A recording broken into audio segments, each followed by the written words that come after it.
நமச்சிவாயா. தென்னாடுடைய சிவனே போற்றி, எந்நாட்டவர்க்கும் இறைவா போற்றி. தோடுடைய செவியன் விடை ஏறியோர் தூவன் மதிசூடி காடுடைய சுரலை பொடி பூசி என் உள்ளம் கவர்கள்வன் ஏருடைய மலரான் உன்னை நான் பணிந்து ஏத்தருள் செய்த தீருடைய பிரம்மாவரவிய பொம்மானவன் என்றே. ஓம் நமச்சிவாயா. திரு அண்ணாமலை அர்க்காசக்தி மறுப்பா திருவடிகளே சரணம் சரணம். அடியருடைய சீடர் சர்க்குரு சித்தர் சிவலோகநாயகி சுவாமிகள் இந்த தீட்சையை பற்றி பல ஆன்மீக பக்தர்களும் பல ஆன்மீகவாதிகளும் சந்தேகங்களை கேட்டுக்கொண்டிருக்கிறார்கள். அதனுடைய விளக்கத்தை நாங்கள் தெரியப்படுத்த வேண்டும் என்று என்னிடம் கேட்டிருக்கிறார்கள். அடியேன் உலக மக்கள் ஆன்மீக மக்கள் அனைவரும் தெரிந்து கொள்வதற்காக சில விளக்கங்களை தங்களுக்கு இதை பற்றி தெரியப்படுத்துகிறேன். ஓம் நமச்சிவாயா.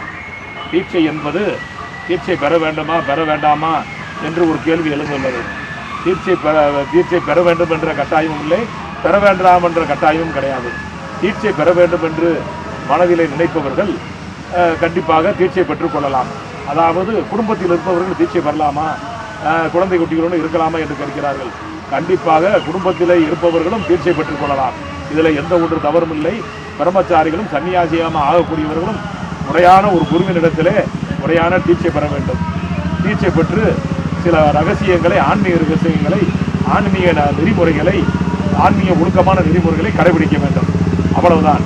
ஆகவே தீட்சை தாராளமாக தீட்சை பெற வேண்டும் என்ற எண்ணத்தில் உள்ளவர்கள், பக்தியில் உள்ளவர்களும் குடும்பத்தில் உள்ளவர்களாக இருந்தாலும் தீட்சை தாராளமாக பெற்றுக்கொள்ளலாம். அதன் அடிப்படையில் நடந்து கொள்ளலாம். குடும்பத்தில் இருப்பவர்கள் தீட்சை பெற்றால் அதற்குண்டான விவரங்களும் குருவின் மூலமாக கேட்டு தெரிந்து கொள்ளலாம். சன்னியாசிகளாக சிவனடியார்கள் ஆக வேண்டும் தீட்சை பெறுபவர்களும் அதற்குண்டான ஆன்மீக விளக்கத்தையும் கேட்டு தெளிவு பெற்றுக் கொள்ளலாம். தீட்சை என்பது 3 வகைப்படும். நயன தீட்சை, பரிச தீட்சை, மானசீக தீட்சை. இது 3 வகைப்படும். குருவின் அருளால் அவர்களுக்கு மனதிலே எந்த குருவினத்திலே தீட்சை வாங்கும் என்று அவர்களுக்கு ஒரு உணர்வு ஏற்படுகிறதோ, ஒரு ஆன்மீக பக்தி ஏற்படுகிறதோ, எந்த குருவினத்தை அவர்களுக்கு முழுமையாக நம்பிக்கை ஏற்படுகிறதோ அவர்களிடத்திலே சென்று தீட்சை பெற்றுக்கொள்ளலாம்.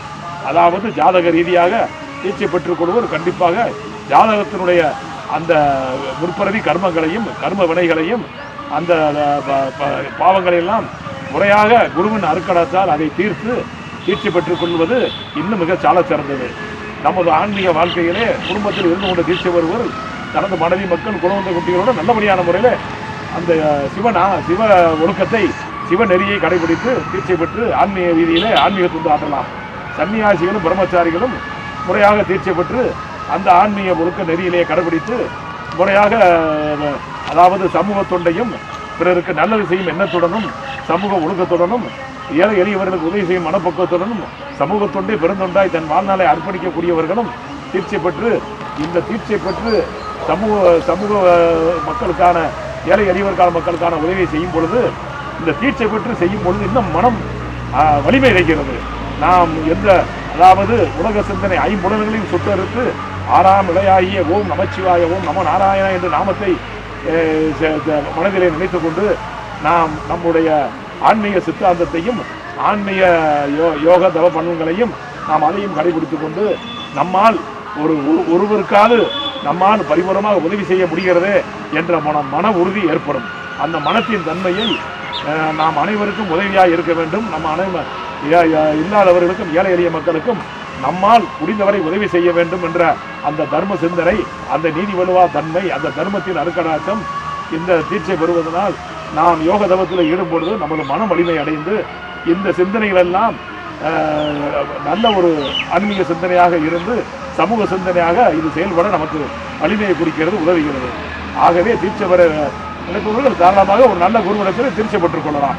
எந்த ஒரு தவறும் கிடையாது. தீட்சை பெற நினைப்பவர்கள் ஜாதகத்தை குருவின் இடத்திலே கொடுத்து அதன் தன்மைக்கு ஏற்றவாறு தீட்சை பண்ணலாம். குரு அவர்கள் இதற்கு தீட்சை இப்பொழுது கொடுக்கலாம், இல்லை இதற்கு காலகட்டங்கள் இருக்கிறது, இதற்கு இன்னும் இத்தனை இடங்களுக்கு தான் இந்த ஜாதகாருக்கு தீட்சை கொடுக்க வேண்டும் என்று அவருடைய ஞானத்தின் அருக்கடாச்சத்தால் அவருடைய குருநாதருடைய அனுக்கரகத்தால் தேவப்பிரசன்னம் மூலம் பார்த்து அவர்களே சொல்லிவிடுவார்கள்.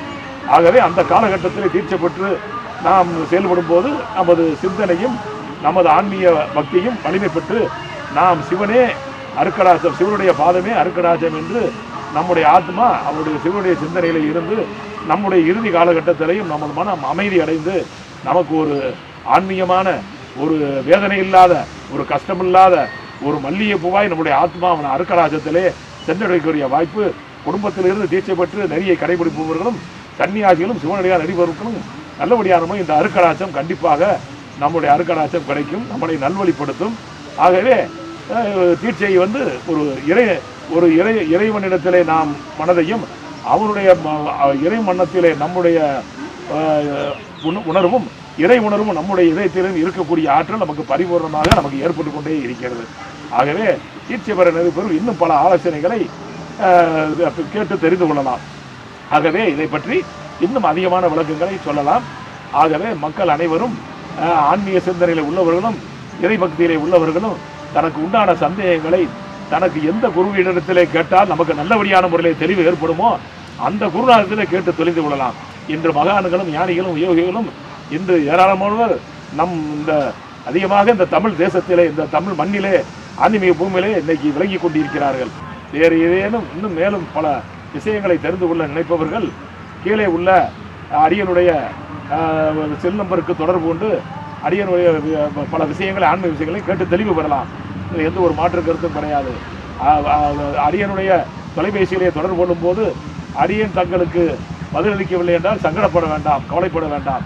அடியன் யோக தியானத்தில் இருக்கும் கட்டத்திலே நான் அதை முடித்துவிட்டு சரியான முறையிலே பக்தர்களுக்காக அதுக்கு உண்டான விளக்கத்தை கண்டிப்பாக நல்லபடியான முறையில் தெரியப்படுத்தி அவர்களை வழிநடத்தக்கூடிய ஒரு அனுகிரகத்தை ஏற்படுத்த முடியும்.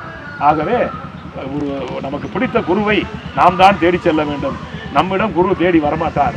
குருவை நாம் கண்டுபிடிப்பது நம்முடைய வைராக்கியம், நம்முடைய ஒழுக்கம், நம்முடைய ஒரு தர்ம சிந்தனை, ஒரு நீதிமலுவா சிந்தனை இவைகள் அருக்கடாச்சத்தாலும் நம்மளுடைய பிறவி பயனாலும் கண்டிப்பாக கிடைக்கும். ஆகவே உலக ஆன்மீக பக்தர்களும் ஆன்மீகவாதிகளும் இறை நம்பிக்கை உடையவர்களும் எதை பற்றியும் சங்கடப்பட வேண்டாம். எல்லாம் சிவபெருமானின் செயல், திரு அண்ணாமலையான செயல். என் குருநாதன் ஸ்ரீ திருவண்ணாமலையிலே ஜீவசமாக நடந்துள்ள என் குருநாதர் ஸ்ரீ மகா யோகி காட்டு சிவா சித்தர், ஸ்ரீ குகை நமச்சிவாய சுவாமிகள், ஸ்ரீ விருப்பாச்ச சித்தர், ஸ்ரீ ஈசானிய சித்தருடைய அருக்கடாச்சத்தாலும் என்னுடைய மானசீக குருநாதர் ஸ்ரீ பழனி போகர் சித்தருடைய அருக்கடாச்ச மகிமையாலும் இன்னும் பல விளக்கங்களை வரும் எபிசோடுகளிலே தாங்கள் சந்தேகங்களை அடியேன் தங்களுக்கு தெரியப்படுத்த கடமைப்பட்டிருக்கிறேன். இன்னும் எந்த சந்தேகமானும் சரி, ஜாதக ரீதியான சந்தேகங்களாக இருந்தாலும் சரி, திருமண தடை பற்றிய சந்தேகங்களாக இருந்தாலும் சரி, திருமணம் தள்ளி போகிறது என்ற சந்தேகங்களும் சரி, உடல் பிடி சம்பந்தப்பற்றிய விஷயங்களாலும் சரி, உடல் உபாதாரம் சரி, குடும்பத்துடைய கஷ்டங்களாலும் சரி, படிப்பு ஞானம், வேலை வாய்ப்பு மற்ற அனைத்து இந்த உலக நடவடிக்கையில் உள்ள விஷயங்கள் அனைத்தை பற்றியும் தாங்கள் எந்த சந்தேகம் இருந்தாலும் ஆன்மீக விஷயங்களை கேட்டு அடியனிடத்திலே கேட்டு தெரிந்து கொள்ளலாம். ஓம் நமச்சிவாயா.